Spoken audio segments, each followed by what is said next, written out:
Merci d'être là. Il a la gouaille, il a l'accent, il a de l'énergie, il est plutôt sympathique. C'est la première fois qu'on le reçoit. C'est un homme de télé, bien que ce ne soit pas réellement son métier. Il est cuisinier, pâtissier. C'est Cyril Lignac qui est avec nous ce matin. Cyril, bonjour. Bonjour. Alors, nous ne nous connaissons pas. Je ne pensais pas que vous étiez aussi grand. Mince, pour un cuisinier, ça c'est surprenant. C'est la modernité. Ah bah c'est que votre bouffe, elle est pas bonne. Hein. Ah si, au contraire, elle est bien équilibrée, Bon, bien faite. C'est pour ça. Bon, ouais, vous avez mis presque le costard, enfin la veste en tout cas. J'adore le bleu, déjà, je voulais vous le dire. Bravo. D'accord, sans le savoir. Hein. Ah oui, bon. je me suis dit, je me suis mis comme vous. Bon, d'accord. Bon, ça démarre fort alors. Alors, vous êtes né à Rodez, dans l'Aveyron, d'un père menuisier, d'une mère qui était infirmière. Plantez-nous le décor. C'était comment? Ah ben c'était formidable, parce que j'ai grandi dans l'Aveyron. Toujours, c'est formidable. Vous Non, êtes sûr, non, hein? parce que j'ai grandi dans une famille équilibrée, avec mon père qui était à la base menuisier, puis après a changé de métier et travaillait dans les pièces automobiles. Ma mère qui était infirmière. Et on s'est bien occupé de nous à la maison, on a grandi. Voilà, et une sœur. Exactement. Et est-ce grâce à votre mère ou à cause de votre mère, est-ce que vous êtes devenu hypocondriaque? Je ne sais pas si c'est à cause ou grâce, en tout cas je suis hypocondriaque, oui, c'est vrai. C'est pas vrai? Ouais. Ah ouais? Dès que j'ai mal, je prends tout de suite un cachet, je suis assez hypocondriaque, ouais. Vous avez perdu votre maman, c'était en 2014, hein, Ouais. il n'y a pas très longtemps, elle était toute jeune. Quelle relation vous aviez tous les deux? Ah, c'était la femme de ma vie. C'est vrai, Et- vous diriez ça? Ah oui. C'était fusionnel. C'était fusionnel, on se comprenait. Elle avait beaucoup de caractère, moi aussi. On est scorpions tous les deux. Il y avait Donc des étincelles ça faisait des parfois. étincelles, mais elle m'a toujours accompagné, toujours encouragé. Et elle a toujours été là, et elle est toujours là. Vous avez d'ailleurs vous avez été le chevalier hein, du mérite De l'ordre agricole. de l'ordre agricole, le poireau, hein, Ouais, le fameux poireau, exactement. Et on les voit là tous les deux. Ouais, ils étaient fiers. Quand j'ai eu cette récompense et que mes parents sont montés de l'Aveyron pour venir là au ministère, bah, c'était un aboutissement parce que je pense que jamais ils pensaient que j'allais réussir comme ça. Parce que finalement, dans l'Aveyron, ma mère me disait toujours « mais tu seras comme les autres, arrête ». Et plus elle me disait ça, plus je voulais être différent. Plus je voulais aller à Paris, plus je voulais faire mes preuves, plus je voulais aller à contresens de ce qu'eux me disaient de faire. Et donc, du coup, ça a dicté ma vie, en fait. Qui préparait les repas chez vous? Maman, parce qu'elle faisait bien la cuisine. Comme elle travaillait beaucoup, elle faisait à manger. On mangeait du sauté de veau pendant 2-3 jours. Mais elle faisait très bien la cuisine. Et papa lui faisait la cuisine beaucoup plus gourmande avec de l'ail, du persil, du beurre. Donc ça, souvent, à la maison, c'était un peu banni. Quel a été le déclencheur pour vous? Déjà, j'étais nulle à l'école. Mes parents s'inquiétaient de savoir qu'est-ce que j'allais bien pouvoir faire. Ma mère disait toujours, mais qu'est-ce qu'on va faire de toi?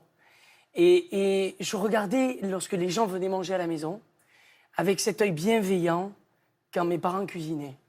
Et donc, du coup, je me suis dit, mais si je fais bien à manger, les gens, ils vont m'aimer.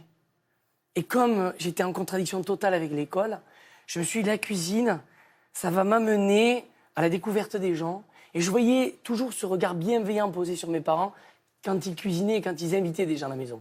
Et voilà pourquoi je suis devenu cuisinier. Après, c'était un chemin semé d'embûches, mais C'est sûr. la genèse a commencé comme Et ça. qui est cette femme-là? Qui est-elle? Pourquoi elle a été si marquante? Nicole. Parce que c'est ma maman dans la cuisine, en fait. Quand j'ai démarré le lycée Une hôtelier... seconde maman, hein, on Oui, explique. Hein. ma maman dans la cuisine. Et quand j'ai démarré ce métier, pour Noël, j'avais eu 500 francs de ma grand-mère. Et il y avait un magazine de cuisine où je voyais Nicole. Et je me suis dit, j'appelais un copain. Avec ces 500 francs, on est allé manger dans ce restaurant gastronomique étoilé. Et quand j'ai mangé cette cuisine, je me suis dit, mais la cuisine, c'est ça. Et c'est ce que je veux faire. Donc j'ai pris mon téléphone et mon courage à deux mains. Et je l'ai appelée en lui disant, je suis venu manger hier chez vous. J'aimerais faire un apprentissage. Elle me dit, j'ai jamais pris d'apprenti. Et là, je lui ai dit, ben, c'est l'occasion. En fait, il faut être gonflé quand même dans ce métier. Mais moi, je suis gonflé, ouais. Enfin, faut pas avoir peur, quoi. Non, faut pas Faut être avoir audacieux. peur. Audacieux. Oui, il faut être audacieux, sans être trop non plus, sans marcher sur la tête des gens. Mais en effet, il faut provoquer sa chance et provoquer le destin. Et là, j'ai provoqué ma chance et j'ai provoqué mon destin et je suis rentré dans dans cette grande maison de la grande cuisine française et de la cuisine étoilée. Et là, vous êtes parti ensuite sur Paris, la capitale, chez Alain Passard notamment. Qu'est-ce que représentait Paris à ce moment-là pour vous, le petit provincial?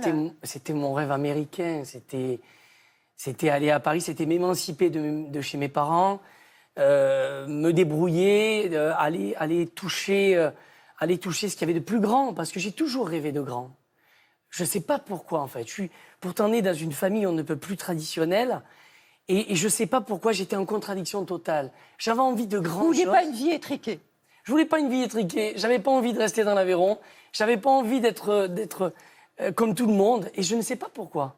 C'était certainement mon destin. Alors, Cyril, vous l'expliquiez, hein, bien sûr, il y a eu des moments un peu difficiles, hein, parce que quand même, ce n'est pas un fleuve tranquille, hein, la cuisine. Est-ce que vous avez pensé à un moment donné à abandonner, à lâcher prise?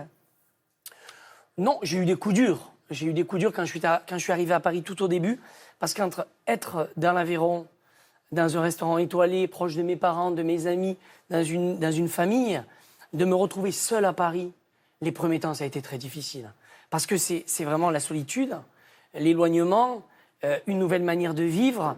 Et au début, c'était dur. Et donc, je téléphonais à l'époque, j'allais à la cabine téléphonique et j'appelais Nicole en lui disant, j'ai raconté ma vie en cuisine.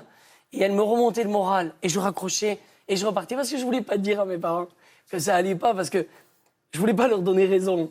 Je voulais, moi, me battre pour y arriver. Et donc, je me suis accroché. Ouais. Alors, il y a des bonnes personnes aussi sur votre parcours. Il y a 25 ans, tout s'enchaîne. Vous devenez chef dans le restaurant donc, de David et de Cathy Guetta. Hein. Et puis, vous êtes repéré par une femme, là aussi très marquante pour vous et déterminante, c'est Bibiane Godefroy. Et elle vous repère pour participer à une émission de télévision sur M6. Exactement. Elle nous raconte le jour où. Alors, le jour où j'ai proposé à Cyril Lignac de faire l'émission Oui Chef, c'était dans le restaurant de Cathy Guetta, avenue Montaigne. Il était donc un chef d'un restaurant très à la mode. On m'avait proposé 3 chefs et Cyril était incontestablement mon préféré pour présenter cette émission pour M6. Il avait une telle passion quand il parlait de cuisine. Je pense qu'aujourd'hui, il a énormément de charisme. À l'époque, il était beaucoup plus timide, beaucoup plus frêle. Les chefs, dans l'esprit de la majorité des gens à cette époque, c'était des personnes plus âgées que Cyril, des personnes plus rondes. Et donc, il n'avait pas le côté stéréotypé des chefs habituels. Donc, on se disait, pour faire ce genre de choses, il faut beaucoup de charisme. Est-ce qu'il l'a vraiment? Moi, j'en ai été convaincue. À M6, un peu moins. Ensuite, il a fait une émission qui s'appelle Chef la recette, qui était une pure émission de conseils de cuisine qui a très très bien marché. Ensuite, il a été un des premiers jurés de Top Chef, qui était une autre émission de cuisine qui a fait énormément de succès. Chaque ville, chaque village a sa spécialité. C'est le paradis des cuisiniers. On va se régaler, je vous le promets. Alors, il est le chef en France. Alors ça, c'est un peu, je pense, une déception pour lui. C'est-à-dire que c'est une émission formidable qu'il adorait faire. Il a un vrai respect du produit, il allait au plus près des producteurs, c'était quelque chose qu'il aimait énormément. Et malheureusement, cette émission n'a pas fait les audiences qu'on aurait espéré, et donc il n'a pas pu en faire autant qu'il voulait. Bravissimo. Est-ce qu'il aurait réussi sans la télé? Moi, je pense que oui, mais ça aurait été beaucoup, beaucoup plus long. Il y a quelque chose qu'il faut quand même que je dise, c'est qu'il a beaucoup souffert de faire de la télé. Quand Cyril Lignac a commencé, tous les grands chefs ont beaucoup critiqué le fait que Cyril Lignac fasse de la télévision. Il me dit toujours que ça a retardé sa première étoile. C'est possible, il n'y a que lui qui le sait. Ça n'a pas retardé, au contraire, l'affluence dans ses restaurants, mais il en a beaucoup souffert.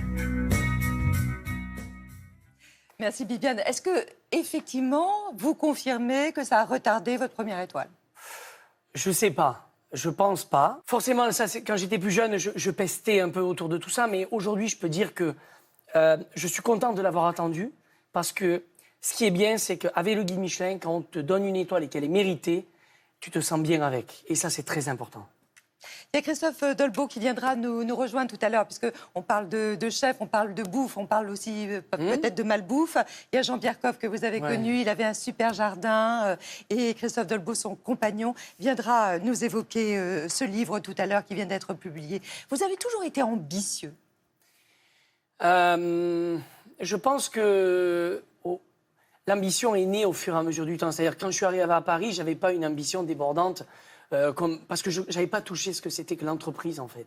Je pense que l'ambition vient quand on touche l'entreprise, quand on touche de monter un premier restaurant avec des collaborateurs, d'avoir des partenaires avec soi. Et ça, c'est grisant, en fait. Et qu'on a la responsabilité des salariés Exactement. aussi. C'est le côté entrepreneur aussi qui me plaît. C'est pas tant, je dis pas j'ouvre des restaurants pour ouvrir des restaurants, ni même des pâtisseries. Ce qui me plaît, c'est de créer des lieux de vie, de créer des restaurants, de faire progresser les collaborateurs qui travaillent à mes côtés, de les voir grandir, de leur donner des restaurants, de faire comme moi, on m'a donné ma chance aussi. Et ça, je trouve que c'est beau. Ah, vous êtes dynamique, vous êtes bienveillant, vous êtes souriant aussi dans l'émission. Mais est-ce que vous forcez pas un peu votre nature aussi ? Pendant les émissions, on sent que voilà, c'est le type super sympa, quoi. On a envie de passer le week-end avec vous. Eh bien, venez, on va passer un week-end alors. Voilà. On a déjà commencé. On arrête tout, là, on s'en va. mais non, parce que j'ai ce plaisir et cette passion. Je ne fais que ce qui me plaît et je suis très passionné, parfois très excessif. Et la passion, ça a deux sens, c'est-à-dire que je suis obligé de vivre les choses que à fond. Quand elles sont à demi-teinte, elles ne m'intéressent pas. Donc, ça a aussi du plus, ça a aussi du négatif. Vous êtes boulimique, hein, vous avez des restaurants, vous avez des pâtisseries, vous avez un bar à sushi. Bon, mais est-ce que vous n'êtes pas partout et nulle part ? Non, parce que je suis pas partout et pas nulle part. J'essaie d'être là au bon moment. Et bien entendu que je peux pas être dans tous les restaurants en même temps. Mais par contre, ce qui me plaît, c'est de créer des cuisines, de passer le témoin à mon chef, à mes chefs, aux personnes qui sont à mes côtés, et après de m'assurer de la ligne éditoriale de tous les restaurants. Parce que c'est ça qui me plaît. Vous pensez être plus talentueux que les autres ? Non. Je pense même être moins talentueux que les autres. Pourquoi ? Par contre, je pense être plus travailleur.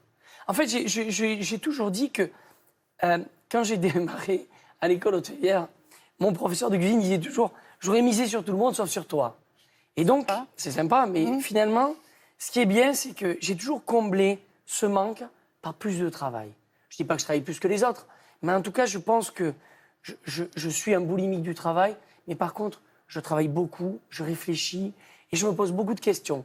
Et je me remets beaucoup en question. Et du coup, je pense que c'est ça qui me fait avancer.